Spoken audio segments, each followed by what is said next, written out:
I'm Alex Hirsch. Grunkle Stan's screaming voice is kind of my normal voice.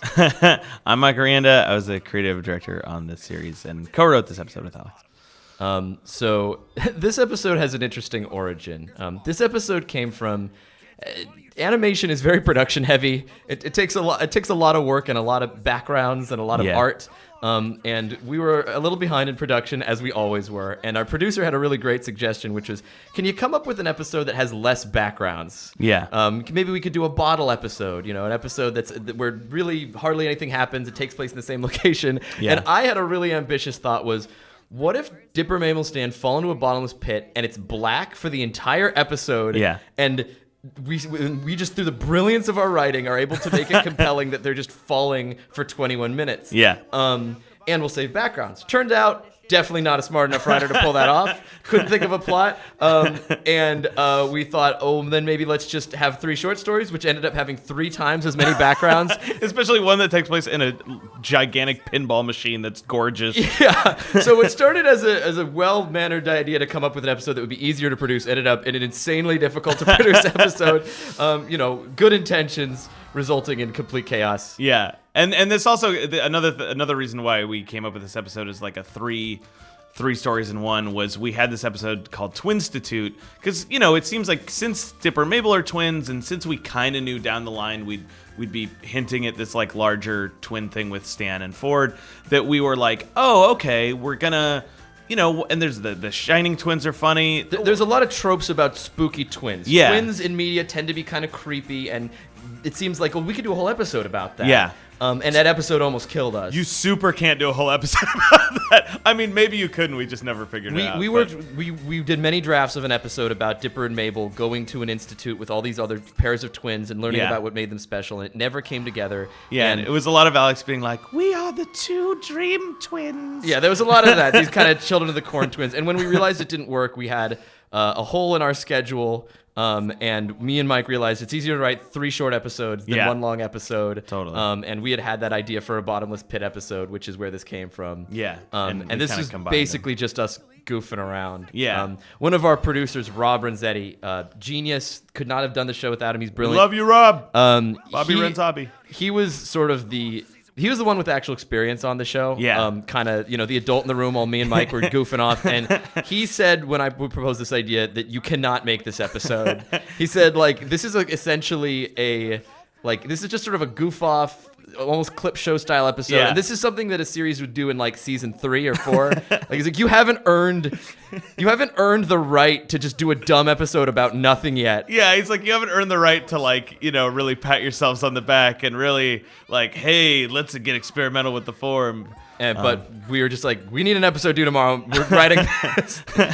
So me and Mike just split up. I think, if I remember correctly, I think I took this first story. Yeah, we kind of split up the middle one, and then I took the last one, I think. Yeah, I think you did the first pass on the last one. Yeah, definitely. Yeah. It's always super collaborative. Alex taking the final pass at all the scripts and stuff, but generating a ton of content and just reading it to each other, trying to make each other laugh, staying up till 3 a.m.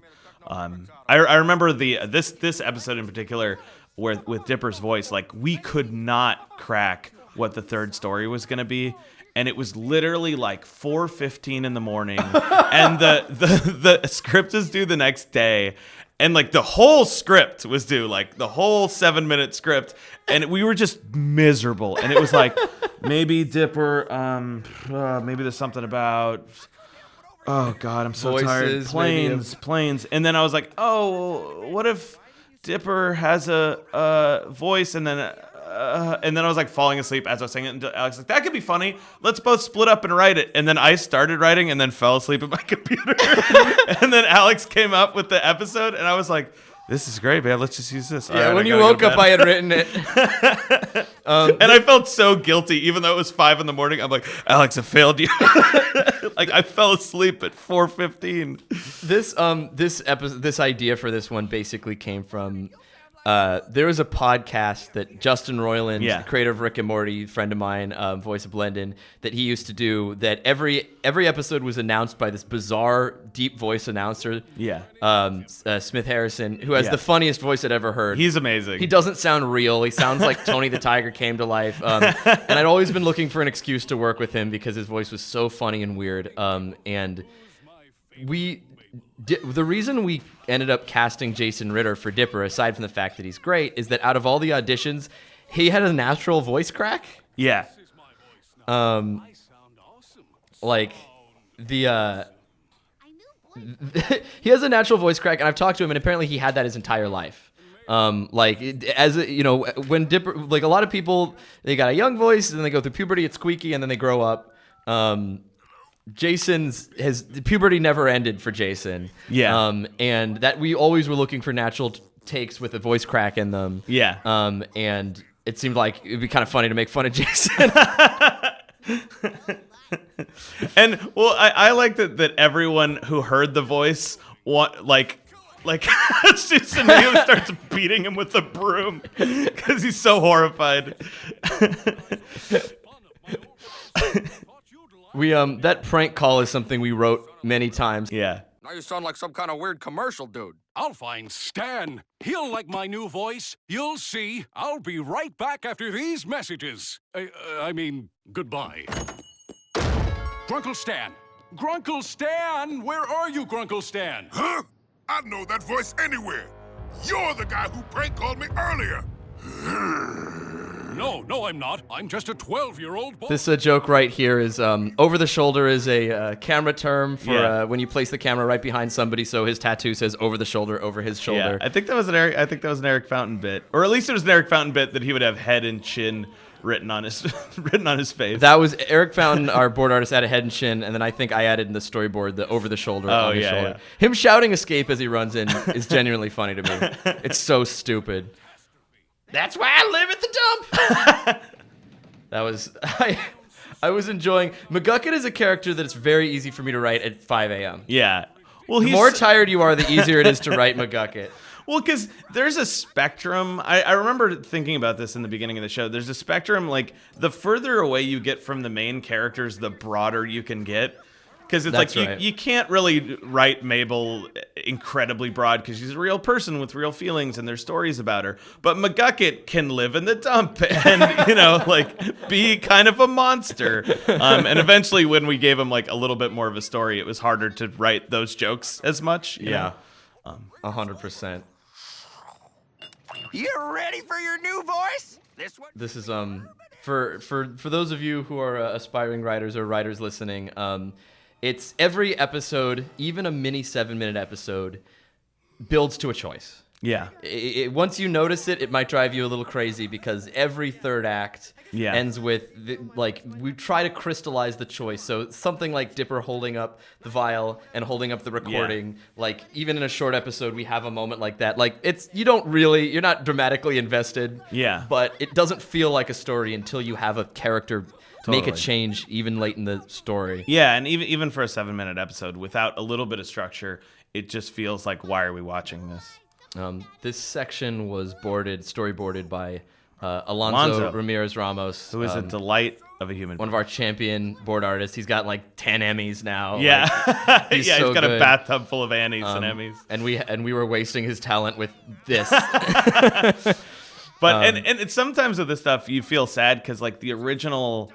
The team and Rough Draft did such a great job with this episode, but the original drawings are so appealing. Puns or whatever?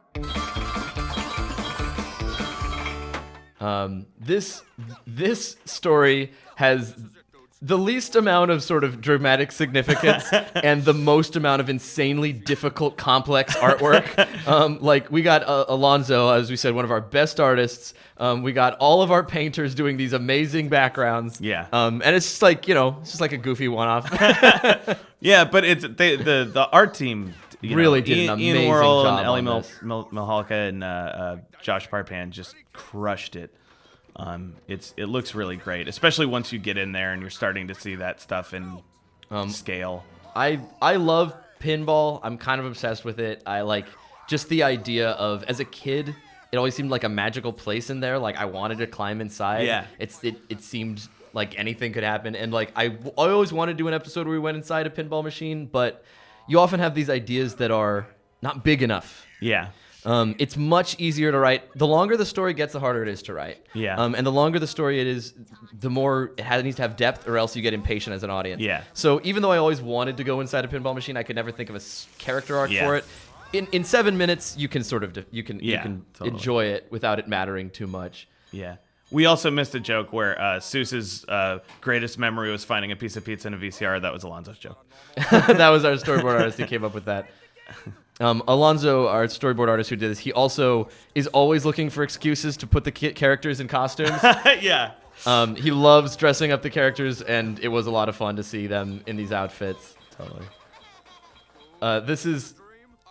Oftentimes, we would try to get a celebrity or someone to do a voice, and then wait really long to see if they could do it. And then when they couldn't, I would just have to do it at the last second. So like, I really wanted Sam Elliott to do this cowboy. I really wanted him. He's the cowboy from The Big Lebowski. He's in everything. I desperately wanted him. And casting kept saying like, he's not returning our calls. And I'm like, you mean he doesn't want to play a sentient pinball skull for 3 minutes in one episode of a kid's show on the Disney Channel? And I just kept holding out hope. They're like, can we get like someone else? I was like, no, it's got to be Sam Elliott. Yeah. And then like the last day, I'm like, yippee-ki-yay, it's me now, partners. I'm doing a bad cowboy voice. Yeehaw, etc. This and the pinball machine was roughly based on Funhouse, that has a giant ventriloquist dummy in it that mocks you. It's very important to me to point that out. Not cheating yet. How are we ever gonna get out of here? You'll notice they run into a room that says spittoon parlor. That's a meaningless phrase. Originally it said saloon. And we got the note saying you cannot reference a saloon. And I was like, if I can't call it a saloon, can I call it a spittoon parlor? Which they were fine with that. Yeah, and I don't think anyone ever noticed. It doesn't matter. None of that stuff matters, but we spent a lot of time on it. My time has come. All right, let's go, Seuss. Seuss? So are you, like, doing anything later, or?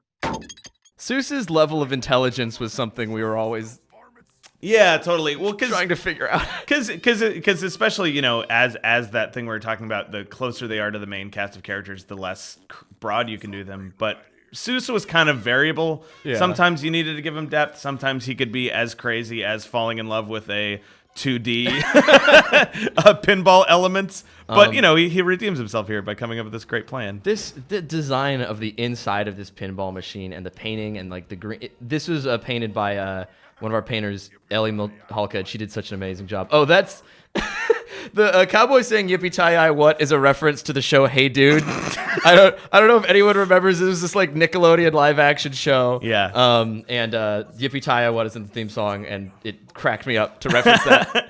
Yeah, because sometimes like I said, when we're writing this stuff at 4:15, we're really just trying to make each other laugh to get some sort of semblance of enjoyment out of how hard we're working. That being said, it was an amazing, you know, I'm referencing a lot of things that were like, you know, hard in the show, but it was an amazing experience too. It's the late nights stick out more than the easy nights. Yeah, totally.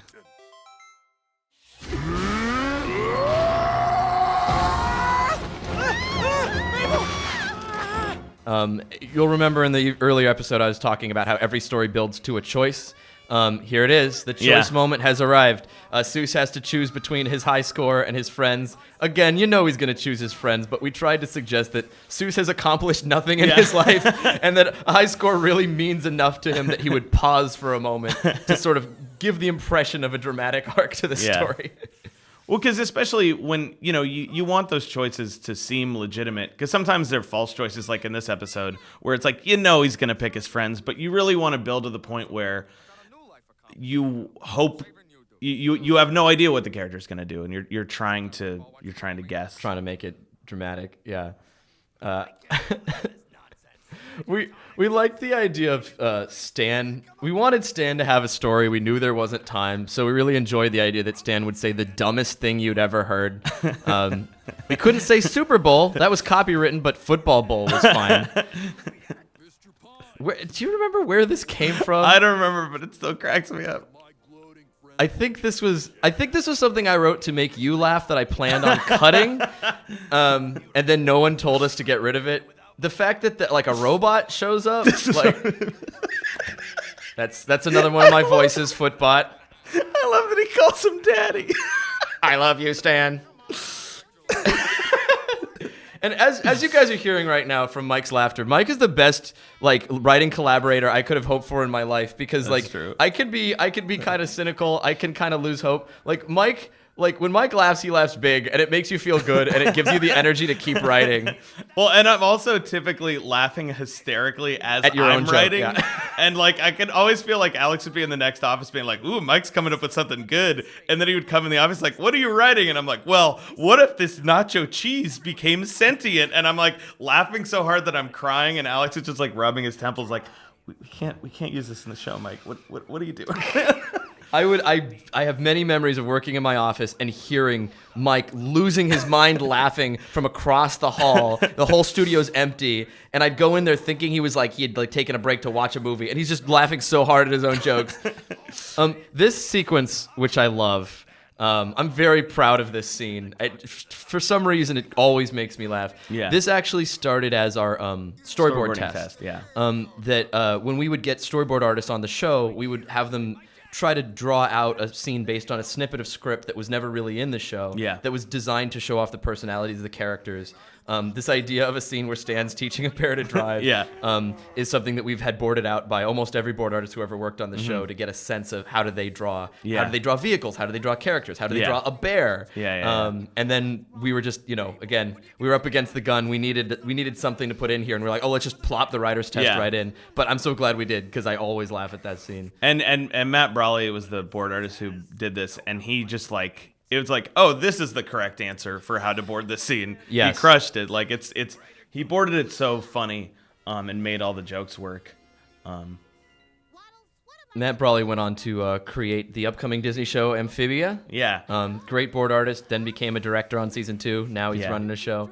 And he was, and him and Alonzo in particular, really Amazing team. They were a great team, and they really had a good sense of the show. Like we would always run ideas by those guys and just be like, "Do you like this?" Yeah. And we could always trust them to have like good instincts and be like, "Well, it's a good idea, but that doesn't excite me as an audience member." On your show, it's good to have people who are basically fans of the show working on the show, that you can run stuff by them. We would get kind of cloistered off in the writer's room, and then we'd kind of come talk to the artists and just give them a taste test.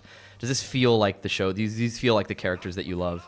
I gotta give Mike props. This is definitely the funniest of these 3 stories, and the funniest stuff comes from Mike. Like just the broad architecture of just how awful Stan is when he's honest, and what the tone of that is. That's all Mike. Well, because I kind of have this philosophy that like lying is good often because you're trying to protect people's feelings. It's like Liar Liar basically. It's 100% the plot from Liar Liar. But like in Liar Liar, he noticed that he was lying. We thought it would be funny if Stan somehow doesn't hear what he's saying, and so just it keeps digging in and making it worse and worse. And probably my proudest moment on the show is the super dark thing that's coming up when Stan is just questioning life and how meaningless it is to the kids. This t-shirt is my size. Never mind the t-shirt. Whoa, you're an ugly man. we were just trying to show that lying can be important sometimes. Yeah. And it was always important for us to have moments like Mabel saying "I'm so sorry" to the guy, just so the show To soften it. If we have a character be really mean, we need another character to show like that's not the perspective of the series. Yeah. That's the perspective of the character. Totally. This is Mike's greatest scene. That's a caricature of me. Yeah, that's also So like I remember when I first saw this joke, I laughed really hard at it, and then like I started getting really picky about the phrasing of it. I'm like, this is a great joke. Oh, but are we just being cynical for cynical's sake? Is there a more artful way to describe this joke that will like, be more sophisticated? And this was like a big rift between me and Mike, because Mike's like, we almost never fought. Mike's like, Alex, this is the best joke I've ever written, and you better not cut it. And I never actually intended to cut it. I was like, is there a way to do it? I was worried that it would come off as... I was worried that people would notice that we were exhausted, insane, like a little mad at how hard this was and just venting. Yeah, and I was worried yeah. that would be too transparent. Yeah. And I was wrong. Well, and Because it's just a delight to see a show get that dark. yeah. Well, especially a show that's like Intentionally sweet and kind. Yeah. Yeah. Is all this true? No, I have to give Mike credit for like pushing. Like pushing the jokes to be weirder. Yeah, I was often trying to just.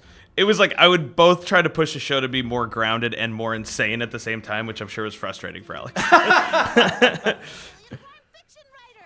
And again, here we had the choice moment. Mabel has a choice. She can either lie, which is against her moral code, and let her uncle go to jail, or she can like that. She has to choose between: is it more important to tell the truth, or is it more important to help my uncle? Yeah. And she lies for the greater good.